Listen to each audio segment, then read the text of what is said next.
여러분 안녕하십니까? 10월 11일 화요일 뉴스투데이 시작합니다. 러시아가 현지 시각 10일 아침 우크라이나 수도 키이우 등 주요 도시에 폭격을 퍼부었습니다. 우크라이나 정부는 러시아가 미사일 85발을 발사했고 이 중 43발은 격추했다고 밝혔는데요. 현재 100명이 넘는 사상자가 발생했고 폭격을 맞은 키이우, 르비우 지역 등에선 전기 공급이 중단된 상태입니다. 조명화 특파원입니다. 현지 시각으로 10일 오전 우크라이나 수도 키이우 한복판에서 검은 연기가 끊임없이 피어오릅니다. 자동차들은 완전히 다 타버려 검게 그을린 채 방치돼 있고 바닥에는 폭격으로 사망한 시신이 그대로 있습니다. 소방관들은 불이 붙은 도로와 건물에 물을 뿌리고 다친 시민들을 긴급히 대피시킵니다. Також агресор вдарив по кількох об'єктах критичної інфраструктури. 평일 아침 도심 한복판에 떨어진 미사일은 도시 기능을 마비시켰습니다. 공원 한복판에 파인 커다란 구덩이, 파인 깊이가 폭탄의 위력을 말해줍니다.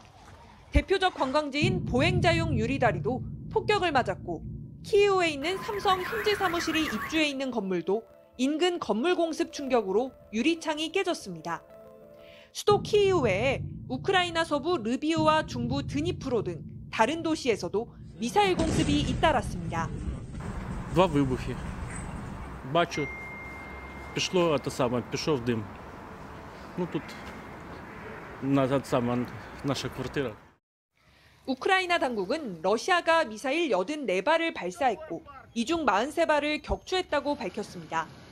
또 현재까지 14명이 숨지고 97명이 다쳤으며 주거용 건물과 학교, 의료시설, 관공서 등 118개 건물이 파괴된 걸로 파악됐습니다. 키이우를 비롯한 12개 지역에서는 전기가 끊어져 시민들은 촛불을 켜고 밤을 지새우고 있습니다. 파리에서 MBC 뉴스 조명화입니다. 이번 키이우 공습에 대해 러시아 푸틴 대통령은 크림대교 폭발의 보복 조치라고 인정했습니다. 이런 가운데 주변국인 벨라루스의 움직임도 심상치 않습니다. 나세용 기자입니다. 러시아 본토와 크림반도를 연결하는 크림대교. 다리를 건너던 트럭 뒤편에서 갑자기 강력한 폭발이 일어나면서 크림대교 일부가 붕괴됐습니다.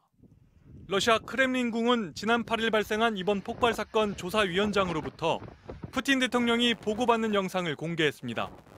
푸틴은 보고를 받은 뒤 사건의 배후로 우크라이나를 지목했습니다.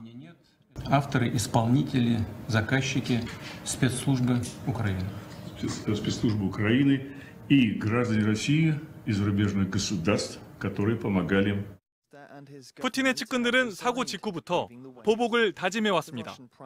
드미트리 메드베데프 러시아 안보회의 부의장은 러시아는 이 범죄에 테러범들을 죽이는 것으로만 대응할 것이라고 말했습니다. 러시아는 2014년 우크라이나로부터 크림반도를 병합한 뒤 크림대교 건설에 나서 2018년 5월 다리를 개통했습니다. 크림대교는 러시아가 병합한 크림반도뿐 아니라 우크라이나 남부 전선을 러시아 본토와 있는 보급로라는 현실적인 중요성을 갖습니다. 나아가 푸틴 대통령에게는 개인적으로 힘과 자존심의 상징으로 여겨집니다. 2019년 크림대교를 오가는 열차가 처음 개통했을 때 푸틴 대통령은 밝은 표정으로 직접 시승해 애정을 드러내기도 했습니다. CNN은 푸틴 대통령이 크림대교 공격을 본인에 대한 모욕으로 받아들여 앞으로 무자비한 보복에 나설 수 있다는 분석 기사를 내놨는데 우크라이나는 이후 러시아 측 공습으로 12개 도시에서 민간인 사상자가 나오고 기반 시설이 파괴됐다고 밝혔습니다. 우크라이나 국방부가 공습에 대한 복수를 공언하는 가운데 친러시아 진영인 이웃 국가 벨라루스의 움직임도 심상치 않습니다. 벨라루스의 루카셴코 대통령은 긴장 고조를 이유로 벨라루스 러시아 합동기동부대를 서쪽 접경 지역에 배치할 것이라고 밝혀 벨라루스가 참전하는 것 아니냐는 우려를 증폭시켰습니다. MBC 뉴스 나세웅입니다. 북한이 어제 노동당 창건 77주년을 맞아 최근 7차례 이어진 탄도미사일 발사가 전술핵 운용 능력을 보여주기 위한 훈련이었다며 발사 장면 등을 전격 공개했습니다. 김 위원장은 적들과 대화할 뜻이 없고 핵 무력을 더욱 강화하겠다는 의지를 밝혔습니다. 정동훈 기자입니다. 김정은 북한 국무위원장이 얼굴을 일그러뜨린 채 엄지손가락으로 귀를 막고 있고 부인 리설주 여사 역시 김 위원장 바로 뒤에서 귀를 막은 채 하늘을 응시하고 있습니다. 북한이 전술핵 운용 부대의 군사훈련을 김 위원장이 지도했다며 공개한 사진입니다. 북한은 지난달 25일부터 최근 보름에 걸친 7차례 탄도미사일 발사가 전술 핵무기 운용 훈련이었다고 강조했습니다. 우리의 핵 전투 무력이 전쟁 억제력에 중대한 사명을 지닌 데 맞게 신속 정확한 작전 반응 능력과 핵 정황 대응 태세를 고도로 견지하고 북한이 전술 핵무기의 실전 배치 계획 등을 밝힌 적은 있지만 전술 핵무기 운용 부대들을 동원한 군사훈련을 실시한 것은 이번이 처음입니다. 훈련을 지켜본 김 위원장은 적들과 대화할 내용도 없고 또 그럴 필요성도 느끼지 않는다면서 더 강력하고 단호한 군사적 대응 신호를 보내야 한다고 말했다고 매체는 전했습니다. 최강의 핵 대응 태세를 유지하며 더욱 백방으로 강화해 나가리라는 기대와 확신을 표명하셨습니다. 북한은 이번 잇따른 미사일 발사는 이 기간 미국이 항공모함을 동원해 동해에서 연합훈련을 한 데 대한 엄중한 경고 차원이라고 밝혔습니다. 우리를 군사적으로 위협하며 지역의 긴장 수위를 더욱 고조시키는 적들에게 강력한 군사적 대응 경고를 보내기 위하여 조건 없는 대화를 촉구하고 있는 한미와 대화할 뜻이 없으며 오히려 핵무기 개발을 강화하겠다는 의지로 해석됩니다. 소형화를 위한 핵실험의 필요성도 있는 것이죠. 7차 핵실험을 통해서 자신들이 핵 보유국임을 세계에 다시 한번 최종적으로 확인하는.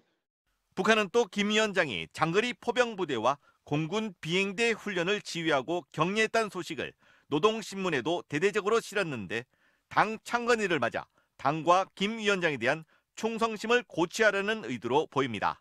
MBC 뉴스 정도훈입니다. 오늘은 감사원에 대한 국정감사가 있습니다. 이른바 감사원 내통 의혹과 문재인 전 대통령에 대한 서면 조사 등을 두고 여야 간 치열한 공방이 예상됩니다. 구민지 기자입니다.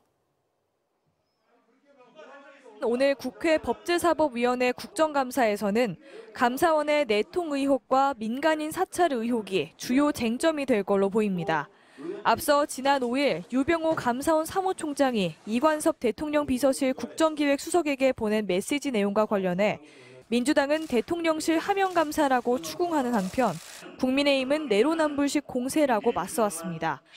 문재인 전 대통령에 대한 감사원의 서면 조사를 두고는 무례하다는 문 전 대통령의 발언이 부적절하다는 여당과 보복감사 의혹을 제기하는 야당이 맞부딪힐 걸로 보입니다. 또 최근 감사원이 김재남 한국원자력안전재단 이사장의 민간인 시절 철도 이용 내역까지 제출받은 사실이 밝혀지며 감사원의 민간인 사찰 의혹도 도마에 오를 것으로 보입니다.